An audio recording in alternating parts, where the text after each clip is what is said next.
attention to a critical question. How do we leverage AI specifically to reimagine the rural classroom? To explore this, we have an eminent panel of academicians and thought leaders who bring deep expertise across policy, education, and emerging technologies. We have with us Professor Gopal Nayak, who is Senior Fellow and Jal Jeevan Mission Chair Professor at the Center for Public Policy, IIM Bangalore. After completing his PhD in agricultural economics from the University of Illinois, Professor Nayak served as a faculty member at IIM Ahmedabad and then at IIM Bangalore. He has previously been the chairperson of the Center for Public Policy and has been a consultant for several public, private, and international organizations and served on various committees of both central and state governments and educational institutions. I welcome you to the stage, sir. Joining us next on the panel is Professor Mangala Sundar Krishnan. Professor Krishnan is Professor Emeritus in the Chemistry Department at IIT Madras and specializes in the area of magnetic resonance spectroscopies, quantum chemistry, and quantum information. He obtained his PhD in theoretical chemistry from McGill University, Montreal, and has spent several years in Canada as a postdoctoral research fellow before returning to India as faculty. In addition, he is one of the founder coordinators of the NPTEL project, that is the National Program on Technology Enhanced Learning, and has been associated with it since 2001. I welcome you to the stage, sir. Also on the panel is Professor Dinesh Babu Jayagopi. Professor Dinesh Babu is currently the head of the Data Science and AI Department at IIIT Bangalore, where he heads the Multimodal Perception Lab. His research interests are in audiovisual signal processing, machine learning, and social computing. He obtained his doctorate from École Polytechnique Fédérale de Lausanne, Switzerland. He is also a proud recipient of the National Teachers Award from the President of India in 2023. I welcome you to the stage, sir. I also invite our moderator, Mr. V. Ramkumar, to take the stage along with our distinguished panelists. Mr. Ramkumar is a senior partner at Cedar Management Consulting International, specializing in financial services strategy, digital transformation, and technology consulting for global clients. He is an alumnus of BITS Pilani and has executive education from Harvard and INSEAD, and has been guiding the grassroots transformation in rural education as a trustee of e-vidyaloka over the last decade and more. Welcome, sir, and over to you. Good morning. I think it's still morning. Good to have. I almost feel like a student sitting in front of three professors. If you share that sentiment, then you know why. Honestly, it's a honor and a privilege to actually be moderating a panel, which actually is not only, we are here, as you know, in an education summit.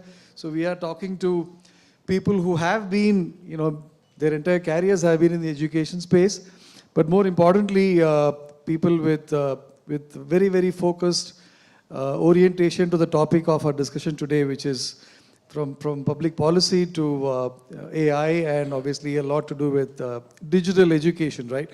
So I'm actually wanting to make sure that this conversation is highly interactive. I am representing the audience here as the moderator, gentlemen. I do want to have a fairly engaged conversation where we could actually have an active discussion with the audience as well. Now, the topic of our panel, as many of you are aware, is actually about reimagining the rural classroom with AI. Now, after that brilliant present speech by Sashi Shekhar, I think the contours of this conversation is actually much more evolved than what I thought it was going to be. And I'm going to start this round of discussion on what I call as getting future ready, being the theme of our event today, on education skills and AI, as also what we heard from Dr. Sonia Pant of Niti Aayog. I'm going to start with you, Dr. Nayak. You actually have been spearheading, the public policy space over the years. In this whole summit is actually also being, it's on a platform also from IIM Bangalore, and it's an important discussion that I'm going to have with you. you actually have, over the years, have always been focused on rural development and more specifically agricultural economics. Now, one of the important aspects also, as what Dr. Pant talked about earlier, we're moving from demographic dividends to development dividends, and we are talking about building, education and skilling as the foundation of that development. Now, from a public policy lens, if I were to ask you, what policy level shifts do you foresee that is going to make this future outlook what we are seeking it to be? That was a long question, but it was important. Thank you very much. Okay. Good morning, everybody. I also would like to just mention that we have been working with the e-vidyaloka in government schools in rural areas. In fact, when we went to rural areas way back in 2010, we wanted to set up a public policy lab to see how policies are implemented in rural areas. So in fact, we were working in 15 gram panchayats in Karnataka, in one of the taluks, Gupi taluk. We tried to roll out a number of services in coordination with the government, the state government, using technology, where in fact there were 11 different organizations working with us, including Cisco, Intel, Wipro, and many other startups, trying to see how we can actually use technology to deliver services. So that's one experience I have. That was about 2.5 years of experiment. And more recently, under the Unnat Bharat Abhiyan of Government of India, we have been working in villages in Tiptur and Madhugiri taluks of Tumkur district. Our aim was basically to see how we can facilitate rural development. But at the end of the day, we ended up actually focusing on schools. Because, whatever problem that you try to address in rural area, it comes back to human capital. So for example, if you look at, let's say, agriculture. So in agriculture, you can solve the problem if people come together. Like, farmers come together, form an FPO and work together and so on. But coming together is a big problem. That's not happening. And because of that, they lose all the opportunities and ability to really compete in the marketplace. So you look at any one of these problems in rural area, it comes back to human capital. So that's where we thought we should focus on schools. So we started working in schools. We looked at the problems in schools. We find numerous problems. There are problems of infrastructure itself, some very basic necessities like the toilets. Today, we have helped at least about 15 schools in getting the toilets. Of course, we are not an organization meant for, constructing toilets or, facilitating schools, but it has an, as an additional work that we have sort of taken up. We are doing this.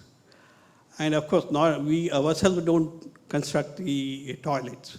But we basically request donors, we request government, and try to make it happen. So what I'm trying to say is, even as basic as the toilets, we have not been able to really, focus our attention in terms of policy and really deliver it. So that's the scale of the problem that we have.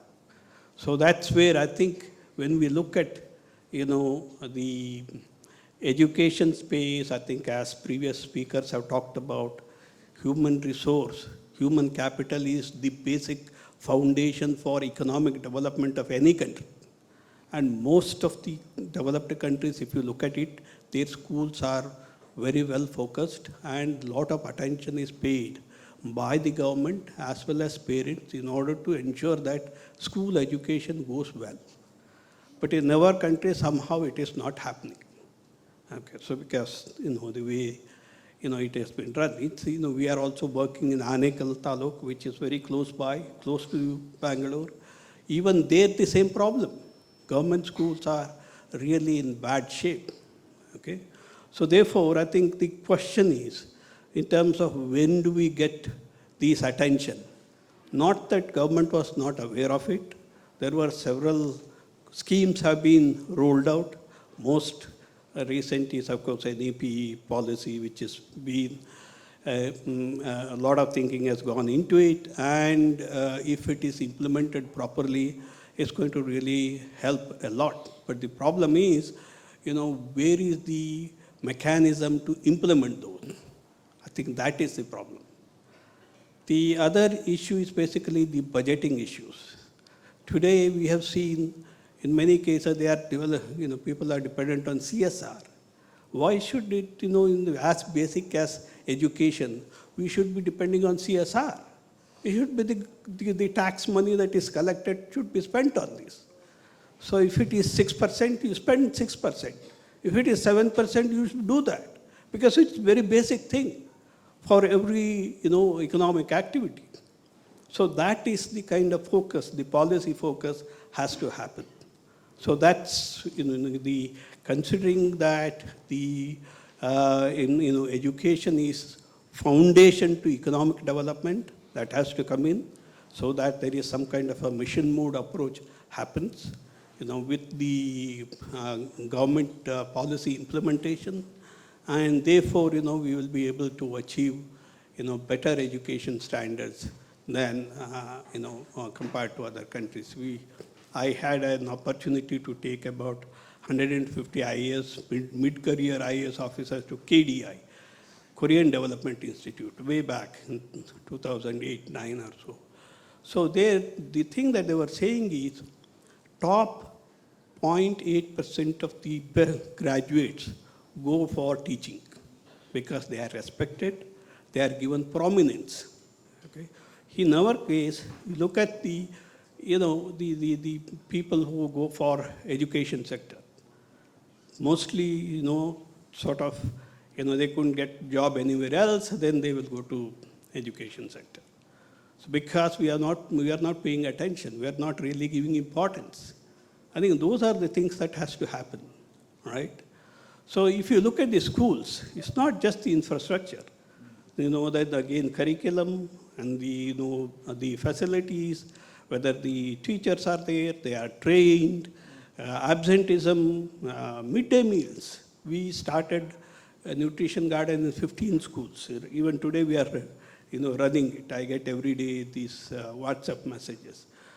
Because we found that they are short of crucial nutritional components.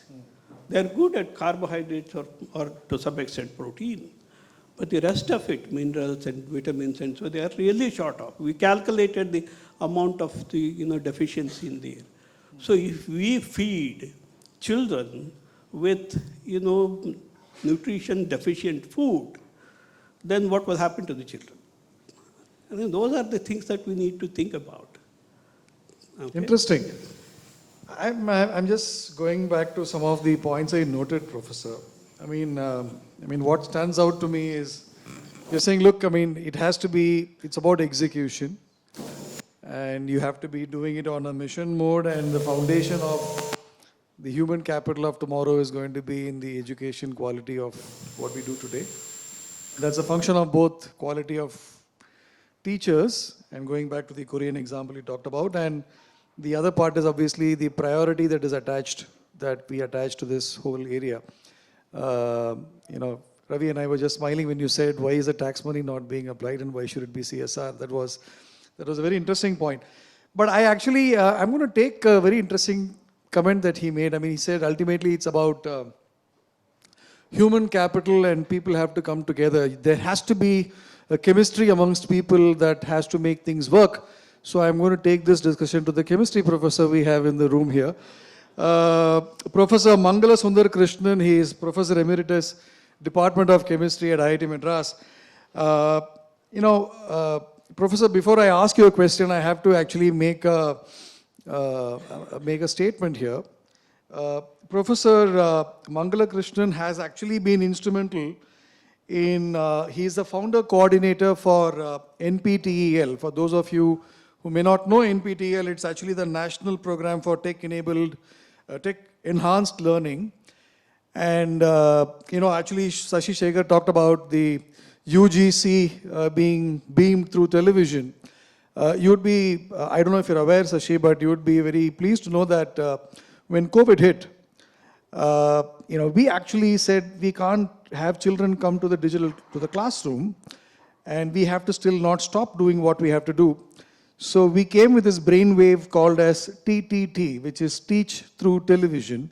We just connected with the network, we had a whole scheme of content that already saw got created, and it was actually beamed through television. So we had our own, there you go. So that's something that I'm going back again to this discussion on. And what was fascinating for those of you who don't know, it actually has got about 1.8, I was just doing some search, 1.8 billion views is what it has. It's one of the world's largest, most viewed education channel, right? And it's most topical to the conversation we're having today, Professor. So if you look at the future of rural, classrooms and the digital mode of learning, I mean, what's the new normal now after COVID has been our normal at e-vidyaloka since 2011, but we are still talking about a scale that is actually having to be multifold than what it is. How do you see this reimagined education landscape, given this context and what we are talking about here, particularly from a rural context? Thank you. And yeah, that's fine. Have a very good morning to all of you. The question is difficult to answer, but all of us are working through that for, so many years. I would say that AI comes after human intelligence, not before human intelligence. It is important for us to enable the children to use their thinking processes, their ability to analyze in the school systems while helping them to see the larger picture through the AI. Don't put the AI before the human intelligence. That is putting the cart before the horse. Please don't do that. I think till today, AI may be able to solve one or two really fantastic problems, but a very large number of problems that AI is able to provide us are based on the data that the AI was able to assimilate and learn. And the humans, even with a small amount of data, sometimes jump leaps and bound in terms of discovering things, in terms of finding new normals, and therefore the schools have to continue with the process of teaching the students as carefully and as thoroughly as possible. Yes, use the technology like what you have seen, because that enables the students to the access to the rest of the world in almost equal terms. That is important. But the point is, the human intelligence capital, as Sir said, is far more important, not to be neglected at any point of time over technology. Technology is built by the humans, not the other way around. Okay, please, that's one. The second component is that when we did the NPTEL, there was a lot of questions. I just go back a little bit in time. In 2003, when the project was launched, MIT had open courseware, more than 1,000 courses already online. Wow. Our project started in 1999 when we announced that we will do technology-enhanced learning with Professor Anand, Professor Natarajan, who was then the director of IIT Madras, and me as the young coordinator. I was much younger then, obviously. And so it was very easy to listen to all these people and say, okay, tell me what is it that you want me to do? I'll do it. Okay. I don't know the educational process. I'm very new to IIT. At that time, 1996, I joined. This was 1999, the workshop. OCW was announced already by the provost, Charles West, in 1999. He said 3,000 courses will be online, and MIT is open for everybody. So is it a competition? Think about it. When we are trying to launch a technology-enhanced learning program for core curriculum courses, for all the engineering students, because IITs are all largely for engineering and basic sciences, what should we do? We discussed this very carefully. 3-4 years, we took time. But then the agenda was very clear. Enable our students with the teaching learning process that we understand better. And we understand the students in our region, our languages, our territory. We understand them culturally, socially, and therefore what we teach is something that is very relevant to them. What they want to use in the OCW is left to them to see the rest of the world if they want to. But we have to build a system for ourselves. I think in the school system is in the same manner right now. We have to build a school system. We have a lot of elements already. The most important thing in my view is the teacher enablement. You have to make some of these teachers in the schools as the leaders for, or as the front runners for the rest of them, to say that they understand the technology better. They enable the children to appreciate the technology, not use them blindly, but to use them carefully, because you see, generative AI is still very reasonable, but predictive AI is a disaster. I should not go into that, at this point of time at least. Generative AI tools are quite useful. There are many tools. But please ask the children, please try to get the children to think on their own as much as possible. Tell them that if they don't want to, they can always go back to it. But if they lose the thinking, they will always be the carriers, not the carriage designers. Please understand. I think this is the fundamental thing that we have to do in rural schools. And that nothing to do with rural schools. I have only one more point. I slightly disagree with Sir saying that it's the role of the government to educate the children. I agree with you, but we have 400 million children. And the money that we have is a lot less than the money that we can afford to teach all of them. We can tell the government to spend the money very carefully, very prudently, and spend a lot more to the schools. But it is important for entrepreneurs in each and every region who have come from that particular village or train to adopt a few schools in their own territory and say, we will build the learning process for them. There is no one learning model. There's going to be multiple learning models. Provide them the way that you think is most suitable. And finally, I must say, we are not at any different crossroad today with the AI than we were at the crossroads when the internet arrived in 2000 in India, and universities did not know what to do with the internet, how to use them. Should we allow internet access to the students?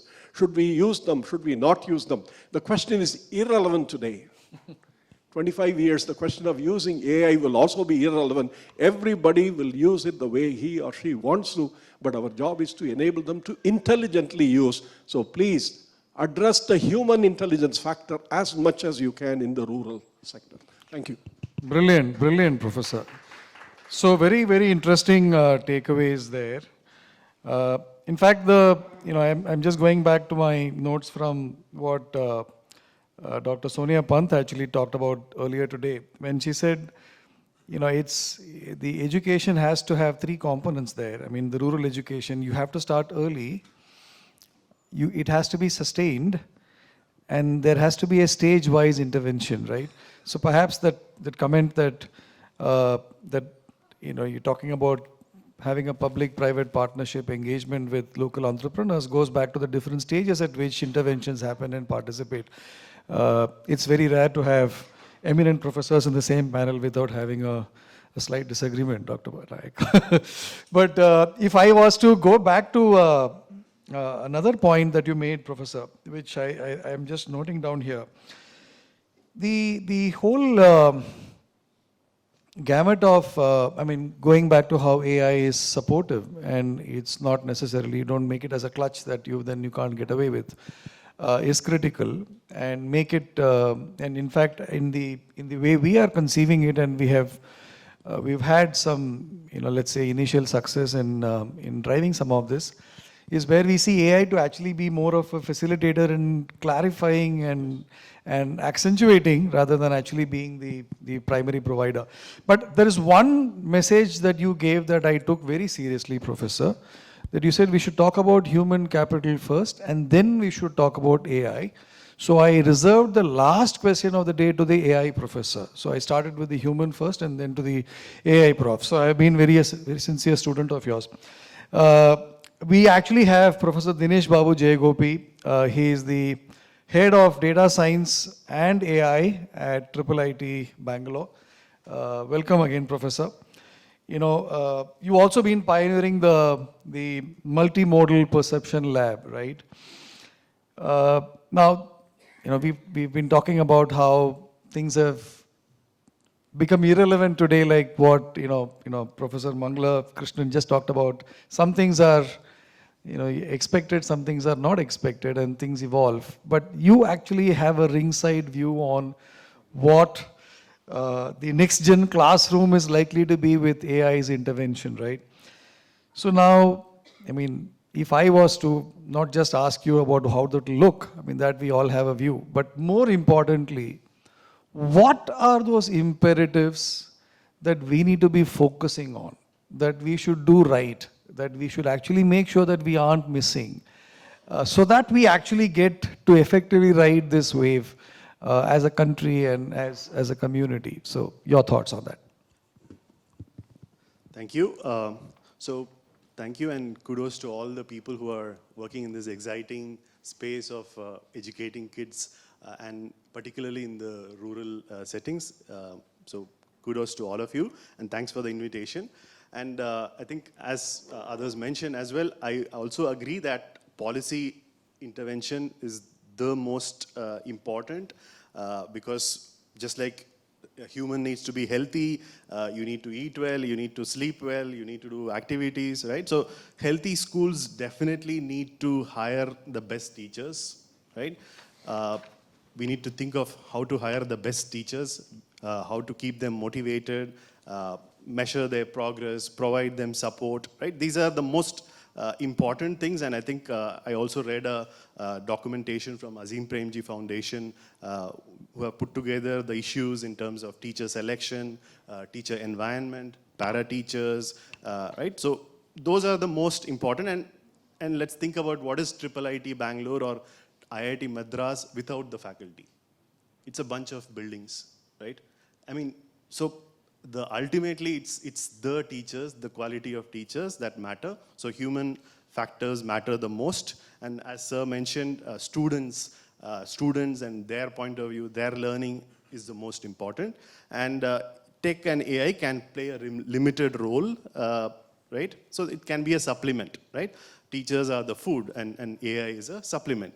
So where can AI assist, right? So maybe I'll mention few areas where AI can assist given the developments that are happening.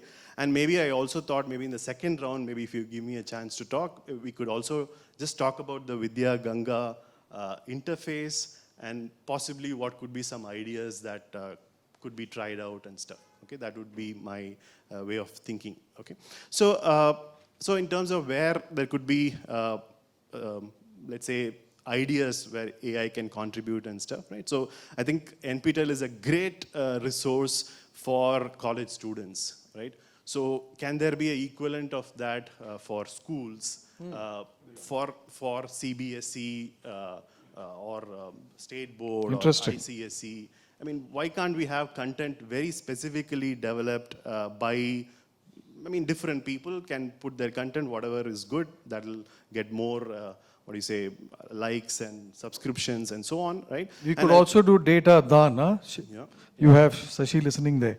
Who is left? Yeah, and you also have this initiative where NPTEL videos which are in English are being translated to other languages automatically, right? Which I think is a very powerful content creation mechanism as well, which can be also used in a school setting, right? How about also AI assessments? I mean, creating worksheets, providing explanations why a particular answer is right or wrong, could help teachers, could help students, right? So AI, along with AI in content creation, you can also have AI in assessments, assessment creation.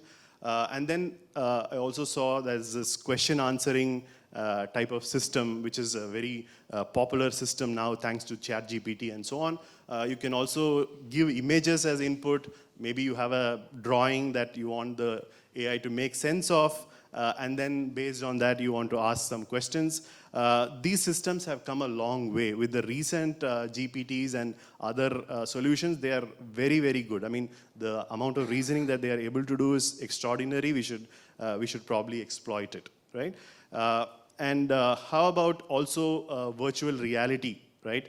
For example, training in VR environment. We have done some work in the context of UPSC interviewing, where you have agents, virtual agents, which are interviewing a student or an interviewee and asking follow-up questions and so on. So VR is also a place to look at, maybe in not just interaction, human interaction setting, but other lab type of settings as well. Augmented reality could also be something interesting. Maybe you can ask, maybe the kid says, put an apple on the table, right? So the current augmented reality systems can make sense of what is out there, and maybe they can add a virtual object and so on. So these are interesting modalities in which one can think of. Maybe you can say mark the disease region in a leaf and so on, right? So these are possible. I mean, you can make sense of video and put some augmentation on top of it, right? Got it. Yeah. So, I mean, you're talking about AR, VR, we're talking about, building a content repository that could actually be making a difference. Now, I'm also cognizant of time because we have limited time. So I'm going to go into the second round of a same question to all three professors. And you have about a minute or two to give your views on these. And this is actually about reimagining the rural classroom. So I'll start with you, Professor Nayak. What is the one big shift or change that you see happening in the way education is imparted, specifically with the rural classroom in mind, right? And if you had to do a crystal ball gazing 5 years from now, what's that one shift that you would actually foresee happening? Well, that's a difficult question. Of course, if you're talking about rural schools, well, I think we would look at, we would probably foresee more functional schools, because right now, if you look at rural school in many aspects, it's really not functional. It's just the buildings, as Professor J. Gopi just said. The buildings, and for namesake, there are certain things are there and so on. But I think we would probably look at a functional school, and I think something like AI would probably take prominence. Hopefully the connectivity will improve, and therefore there would be a much better access to knowledge resources for rural children. They will be able to play around and try to understand concepts and so on, as well as also look at or sort of work on their talents and critical thinking, problem solving. Some of these facilitation may happen because as of now, there is actually a dearth of teachers in really providing this environment. This element, yes. So it's the key word, operating word is functional schools. I love that term, Professor. I'll take this question to you, Professor Mangalakrishnan. One small anecdote before we take in the universities, or even IITs for that matter, the best of the school students. Everybody is in the best of their 99%, 100%. And 4 years later, we have graded them to A, B, C, and we find out that only 1/3 of the students are A grades. The other 2/3 have lost interest in education, or they have gone bad, or whatever it is, they no longer. So what do we do to the education system of these students? We took the best. Why not we get the best out all the time? The schools have to work on this kind of idea that the number of children who come out of the schools who end up in the higher education career, if there is an opportunity available to them, what we call as the gross enrollment ratio. I think it is something that we should move towards 80% instead of the 29% that we are in. I think every school, if it works with the idea that more than half of its students or 2/3 of its students will be encouraged to join a higher education platform or a higher training platform or a skilling platform or whatever, the opportunities provided to them in the schools to enable them, I think the schools would have done that process. Use AI to that extent that you can help them. Fascinating. So That's a primary. the platform is actually more enabling than just imparting. I think so. The reason is the platform will become intelligent sooner or later, but my feeling is that the humans will always stay above that intelligence platform as long as the humans are humans. I love that. So, We can't go under the machine. We should be on top of the machine. Please. thank you. Professor Dinesh, your last words on this. Yeah, thank you. So I saw the Vidya Ganga UI interface, right? So you have a content that was created by a volunteer, and then there are some enabling slides on the left, which is the human side, and then there's a AI side where maybe there are assessments that can be done by asking a question, relevant question to the content. And then there's also the other mode where students can ask some questions and get some answers, right? I think it's a great start, right? Maybe where maybe some ideas could be tried out. For example, just content creation itself, maybe for a particular thing that we are trying to create content, AI can create interesting content. So that would be one place to possibly look at. Maybe in different languages, it can be used, AI could be used to create the content in different languages. We could also have a digital twin. Maybe the question being asked is not a text interface, but maybe the teacher, the volunteer teacher avatar itself appears and asks questions, right? I think that's a possibility, right? And apart from that, I mean, this is one thought and a few more thoughts in the system that you have developed. But also I think there's a lot of things could be done in terms of teacher training teachers, whether they are able to keep the students engaged, right? We can also look at analytics as a state or a country about the levels of students where they have difficulties, problems. So you can do a lot of analytics, visualization by collecting data from different schools and so on. So there's scope of data science AI there as well. Very interesting. Thank you. Thank you. I mean, the fact that you've taken the effort to actually spend time on Vidya Ganga and come back to us with these insights, I could see Ravi is taking serious notes. So thank you again, Professor Dinesh. It's very, very useful.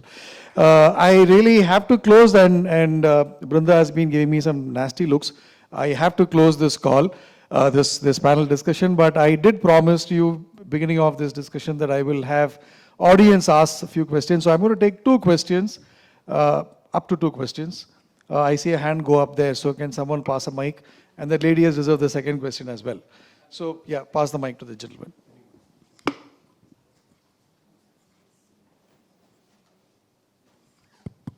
Hi, this is Shrishal from Agastya Foundation. Either Krishnan or Jaigopi can answer. Now we see that there is a trend of alpha schools in US where the students engage with teacher hardly for 2 hours. The rest of the time they engage with the AI agents and the schools are running. And the scores of these schools compared to the other schools is higher. So how do you see that correlation compared to the Indian context? Is that over in next 5-10 years, should we see such kind of environments coming in?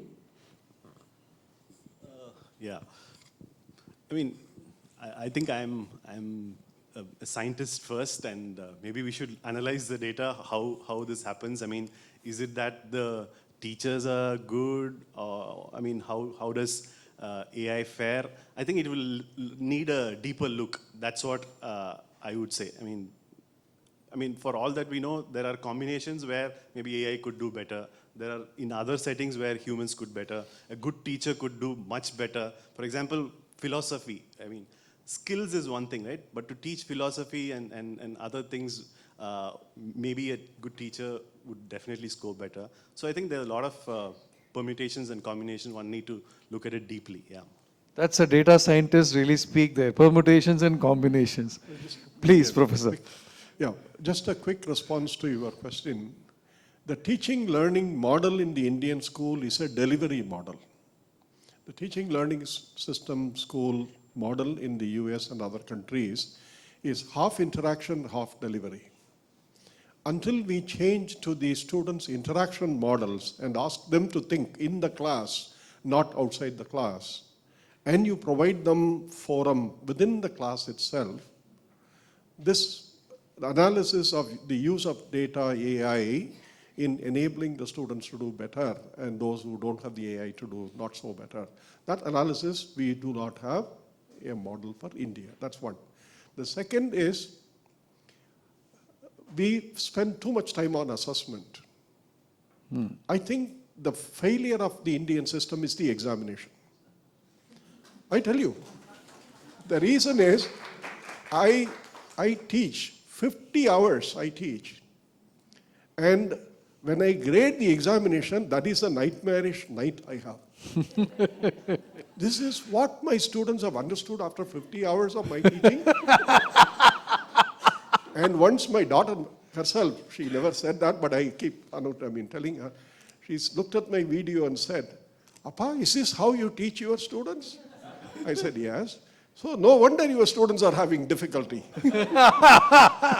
So what is important is the teaching learning model in India must become more interactive, including the children to express at specific hours in any given day or in any given week, and give them the expressions to find out what their experience with AI tools that they have. Ask them. I think within 2-3 years of this, you will see a whole progression of change in the learning models. Thank you, Professor. That lady, last question, please. Introduce yourself, please. Good afternoon. I'm Dr. Usha Pai from Mahamaya Foundation. Thank you for giving us an opportunity to be here. I wholeheartedly resonate with Mangalam Sundar Krishnan sir. If I have got your name wrong, sorry. I feel I am working in virtual classroom from 2014, before Digital India. I feel a good teacher is irreplaceable. I feel that no technology can make a bad teacher a good teacher. A good teacher can become a better teacher using a technology, but a bad teacher will not become a good teacher by using technology. So I feel, unfortunately, what is happening is we are putting more attention on students than teachers. In Indian system, what is actually happening is we come from a culture where Guru Brahma, Guru Vishnu, Guru Devo, where total focus on Guru was given. But unfortunately, what is actually happening now is total focus is on students. We want good results. We want 100%. We want ranks, but we don't want good teachers. When I was doing my B.Ed to become a better teacher, I understood what all systems of teaching are there. But unfortunately, I feel AI will work better in educational system when teachers integrate AI in their life than children going. See, I have a daughter. Ms. Pai, do you have a question as well? Or just my question to, yes. Sir, sorry for that. My question to you is that I have met some people who say that in next 10 years, we don't need teachers. We have all AI assistants who will be supporting this one. How many of you agree with the fact that teachers are required, like we will replace teachers and AI will take over everything? How many of you agree? Before anyone answers this, please note that her name is PAI. Yeah. She is. No, I don't think any of us are going to say that AI is replacing. I don't think the theme of the discussion is that AI is actually enabling, and as Professor Krishnan already indicated that AI succeeds human, and there is obviously going to be, it's a complementary position. In fact, even when we actually provide, when e-vidyaloka is delivering classes, and we obviously do this in many schools where there are no teachers, but we still say that we aren't substituting for what the school is supposed to do, we are supplementing it, right? I think that theme has to maintain. Ma'am, I'm really out of time, but you'll have to take the question after we break. But I do want to say that this, I did feel that I was actually in a classroom with 3 professors, digital classroom physically, phygital. It wasn't meant to be, but honestly, can we all have a round of applause again to these wonderful conversations that we had here? Thank you.